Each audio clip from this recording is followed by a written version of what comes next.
政府積極鼓勵公務員善用公餘時間參與義工服務。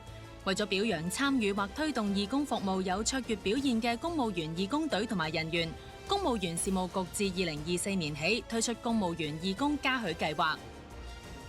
公務員除咗喺日常工作竭誠為民之外，喺公餘嘅時間亦都積極參與義工服務，身體力行關心社會、服務社群。獲獎團隊所提供嘅義工服務各具特色，佢哋向大眾展示咗公務員義工服務社會嘅決心同埋力量，發揮以民為本嘅精神。喺2025年嘅嘉許計劃，6個員工參與率最高嘅部門獲頒卓越義工團隊獎。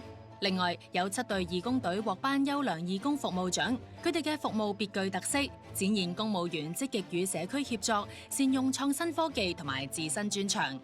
個人獎項方面，今屆有435位公務員獲獎，較上屆增加近30%。佢哋嘅義工服務總時數突破53,000小時，較2024年增加超過1萬小時。數字背後反映咗公務員對義務工作嘅熱誠與日俱增。香港海關轄下嘅義工隊分別囊括卓越義工團隊獎及優良義工服務獎。我係張兆津，係現職嘅海關總關員。香港紀律部隊義工服務隊成立於2018年，當時颱風山竹襲港。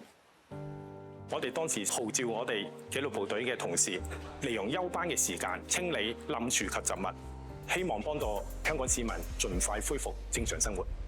喺2020年，疫情開始蔓延，醫院嘅運作面對好大壓力，所以義工們到醫院進行一啲後勤嘅支援，包括去藥房幫手整理藥物，去洗衣房配對病人嘅衣服及醫生護士嘅制服。我哋大家咧睇到啲衫咧，其實有編號嘅。咁每個編號係3還3，又有啲褲還褲。今次嚟到醫院做義工咧，我哋嘅使命感係比較更加強，因為我哋除咗可以幫到醫護人員之外咧，間接亦都係幫到一啲病人。另外，我哋亦都會協助病人下載及使用 HA Go 呢個應用程式，佢提醒你幾時要去復診啊咁樣嘅。我哋紀律部隊義工服務隊嘅優勢在於我哋受過專業嘅紀律訓練，我哋有好高嘅團隊精神同埋服從性。我哋希望以生命影響生命，將呢份精神傳承落去。另一隊介紹嘅係建築署義工隊，佢哋榮獲優良義工服務獎。我係陳家樂，我1999年加入建築署，同時加入咗建築署嘅義工隊超過20年。建築署嘅義工隊喺2003年成立，我哋嘅義務工作主要係長者服務，包括家居維修。自2004年，東華三院發起咗耆樂安居家居維修計劃，揾咗我哋建築署嘅義工隊協助沙居灣區嘅獨居長者改善佢哋嘅家居環境，包括美白家居同埋一啲簡單嘅維修工程。OK， 我哋攞齊工具，我哋出發啦！好，我哋上到單位會視察單位嘅實際狀況，喺出面用個袋裝住過去。我哋會將呢啲發毛嘅地方抹翻乾淨佢，而一啲油漆剝落嘅地方嘅時候，我哋會用漆鏟清走佢。過去20年，耆樂安居家居維修計劃服務咗超過500個長者單位。咁我哋希望見到一個美白同埋乾淨嘅環境。你嗰邊，婆婆，我哋今日完成啦，你睇下，好唔 OK？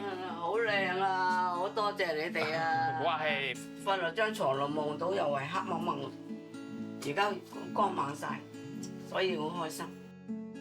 每次喺服務完之後，見到長者燦爛嘅笑容，就會俾到我一個支持同埋鼓勵。呢份支持同埋鼓勵，令到我可以繼續去參與義工服務，將我嘅所學所得傳承俾每一個義工嘅朋友。消防處義工隊多年以嚟一直心繫社區，並以行動關懷弱勢社群。